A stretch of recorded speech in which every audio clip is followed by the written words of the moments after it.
হাসিনুর, এবার যদি একটু আগামীকালের রাতের ম্যাচের দিকে যদি একটু যেতে চাই, কালকে তো বিগ ম্যাচ রয়েছে রাত 11টা, আর্জেন্টিনা ভার্সেস অস্ট্রিয়া। সো এই ম্যাচে আর্জেন্টিনার আসলে একাদশে কোনো পরিবর্তন আনার আভাস কি আপনি পেয়েছেন, বা দলে ইনজুরির যেই আশঙ্কা ছিল, তাগলিয়াফিকো তিনি কি আসলে ফিরছেন, এরকম কিছু কি আপনার জানতে পেরেছেন? ইনজুরিতে আর্জেন্টিনার একাদশে বেশ কিছু পরিবর্তন আসবে। আমার মনে হয় সহকর্মী মুজনিবিন তার একটা প্রতিবেদন আছে, তিনি যেহেতু যুক্তরাষ্ট্রে আছেন তিনি বিষয়টা জানাবেন। তবে তেগলিফিয়াকো ফিট হয়েছেন সেটা বলতে পারি, এবং গঞ্জালো মনিলা যিনি সাবস্টিটিউট হিসেবে নেমেছিলেন তিনিও ফিট আছেন। তো একাদশে পরিবর্তন আসবে, এবং আমার মনে হয় আর্জেন্টিনা একাধিক পরিবর্তনে আসবে, 3-4টা পরিবর্তনও হতে পারে।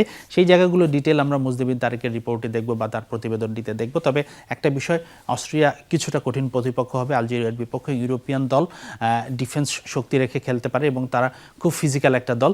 তাদের বেশ কিছু হাইটেড প্লেয়ার আছে, যেটা আর্জেন্টিনার জন্য সেটব্যাক হবে, বিশেষ করে সেট পিস যখন হবে সেই জায়গাটার ক্ষেত্রে। এবং আরেকটা জিনিস আমি একটু যুক্ত করতে চাই, এবার কিলিয়ান এমবাপ্পে এবং ফ্রান্স কিন্তু কিছুটা আনলাকি এই অর্থেই বলবো যে যেদিন করে আর্জেন্টিনার খেলা থাকে সেদিন করে আসলে ফ্রান্সের খেলাও থাকছে।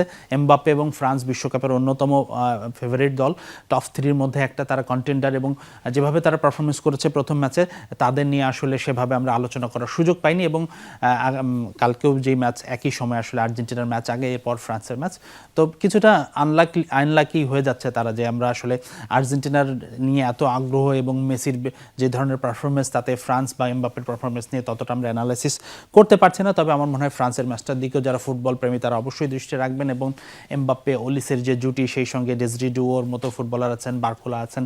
ফ্রান্সও কিন্তু খুবই শক্তিশালী দল, এবং আমার মনে হয় যারা খেলা পছন্দ করেন তারা আর্জেন্টিনার পর নিশ্চিতভাবেই ফ্রান্সের ম্যাচটার দিকেও দৃষ্টি রাখবেন। তো সব কিছু মিলিয়ে যেটা দিয়ে শুরু করছিলাম আর্জেন্টিনার বিষয়টা দিয়ে, আর্জেন্টিনার একাদশে পরিবর্তন আসছে। এবং আরেকটা বিষয় কিন্তু ব্যাক অফ দ্য মাইন্ড থাকবে, যে লিওনেল মেসির বাবার অসুস্থতা। তো তার বাবা যদি সুস্থ থাকেন সেটা মেসির জন্য ভালো হবে, তিনি আরও মনোনিবেশ করে খেলতে পারবেন। তো নিশ্চিতভাবে আর্জেন্টাইন সমর্থক তো বটেই, সবাই নিশ্চয়ই মেসির বাবার জন্য দোয়া করবেন, জর্জ মেসি। আশা অনেক অনেক শুভকামনা এবং তার সুস্থতা কামনা থাকবে।